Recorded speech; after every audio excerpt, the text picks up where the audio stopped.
With or without Chadwick, Wakanda still lives.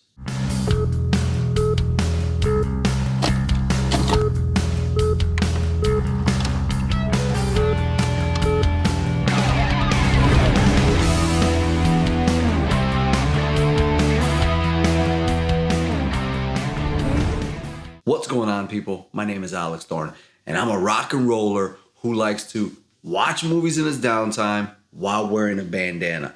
And this time, I made my way down to the movie theater in my free time with my little guy so we can go ahead and watch the brand new Black Panther, Wakanda Forever. 5 years ago, when the original Black Panther was released, Chadwick Boseman was huge. He was on his way to being the next big star. And not only was he the next big star, but Wakanda was huge. I mean, you couldn't turn on the news. You couldn't get on Twitter. You couldn't walk down the street without seeing a mural of Wakanda. You couldn't stop at a stoplight without hearing people yell, the Wakanda chants and so forth.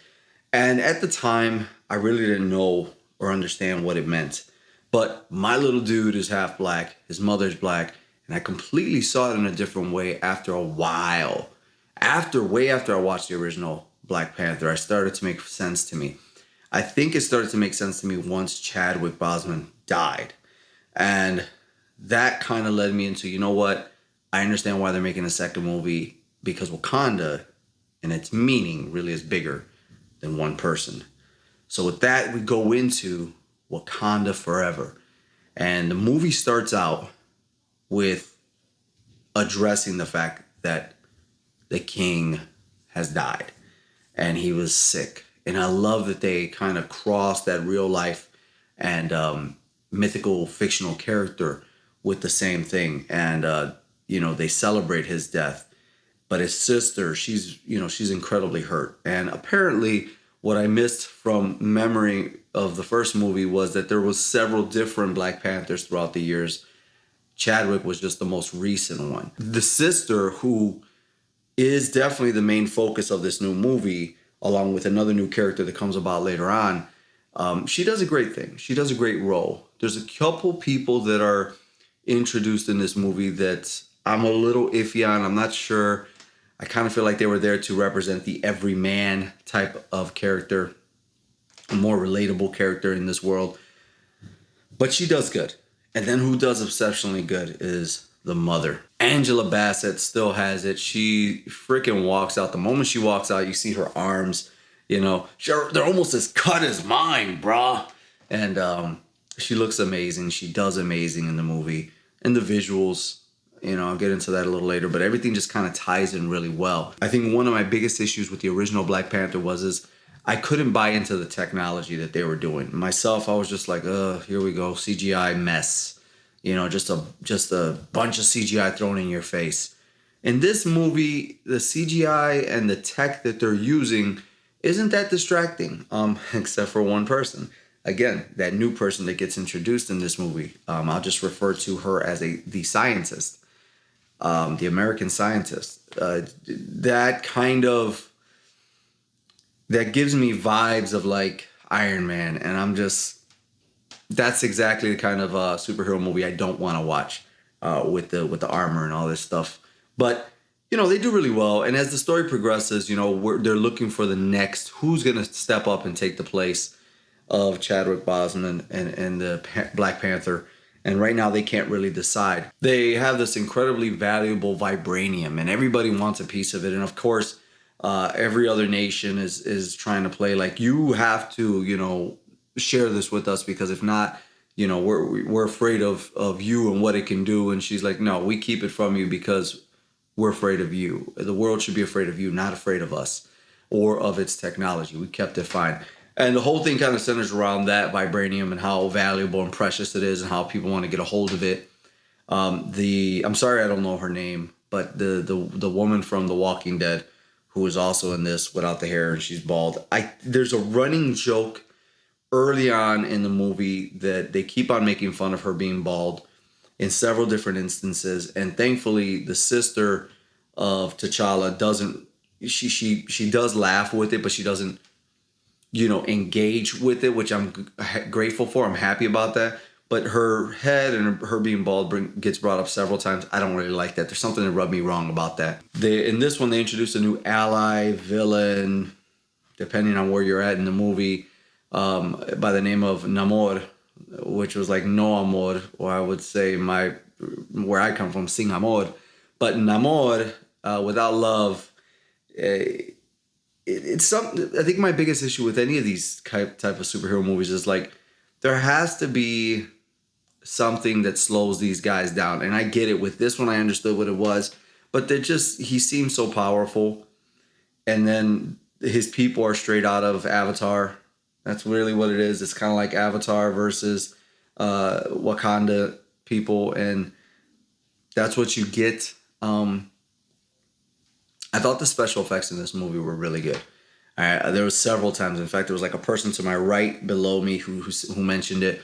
Somebody down the aisle that mentioned it, somebody behind me that mentioned it, and I was thinking it at the same time. It was like at several, like within a 20-minute point, we were like in the beginning of the movie, really, the first 30 minutes, that we were all like, the special effects are on point, or man, there's a lot of special effects in this. And that's the thing, is like all of these movies now are made with like tremendous amount of blue or green screen, and it is what it is, but it's sometimes, as much as it wants you to escape reality, sometimes it's so far from reality that it makes it hard to believe, if that's, something you understand. I'll be honest with you, I'm not going to give you spoilers, but I don't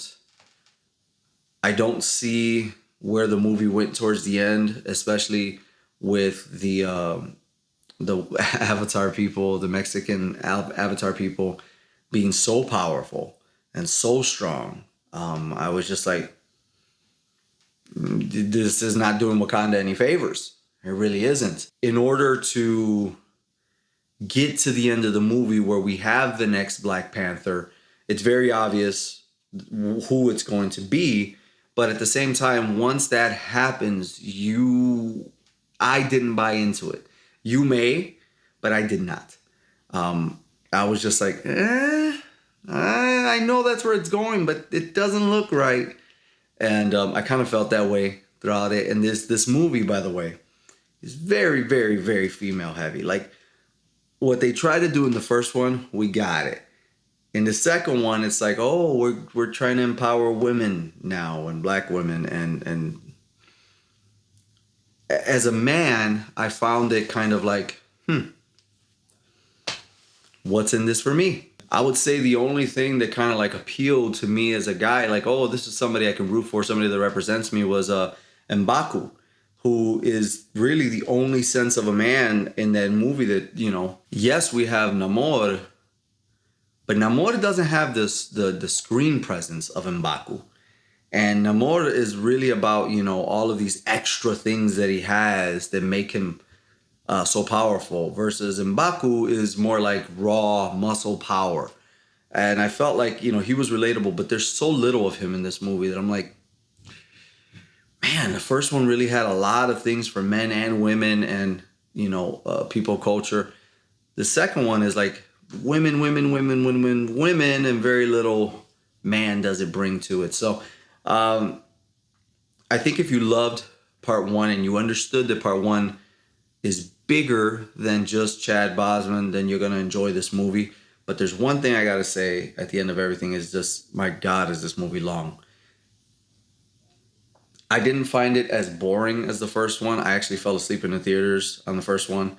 I had to rewatch it once it got released at home. Again, this is 5 years ago. This one I didn't fall asleep on, but I did find myself mentally trailing away sometimes. It's 2 hours and 40 something minutes. I don't need that in a superhero movie. Look, give me 110, 115 minutes. That's enough. That's long enough. We don't need to go near the 3 hour mark. And there's several movies that have done this now. So with all that being said, Wakanda Forever on the bandana system, okay? I'm going to give it a 4 bandanas out of 5. And I feel like personally I want to give it 3 bandanas, but I'm going to give it that extra 4th bandana because I know I have a bias towards all superhero films. I don't care. I'm not there anymore. I'm more of a Punisher, Batman, kind of dark, set in a little bit more reality type of superhero guy if I do watch it. I'm a vigilante justice type of guy. So I know that it's probably better than I feel it is. So therefore, I'm going to give it 4 bandanas out of 5. It's going to miss that 5 mark because it is too long. And it is leaning heavily on one side versus staying, giving a little bit something for everybody. So what did you think? Did you like Wakanda Forever? Were you a fan of the original Black Panther? Do you feel like, if you haven't seen this yet, it's missing Chadwick Boseman, so you don't want to see it? And then again, if you've seen it, do you feel that it really missed his presence? Let me know. Let's talk about it down below, all right? If you guys can do anything for me, is take a listen to my brand new single, Hungry Eyes, which is available in the link down below.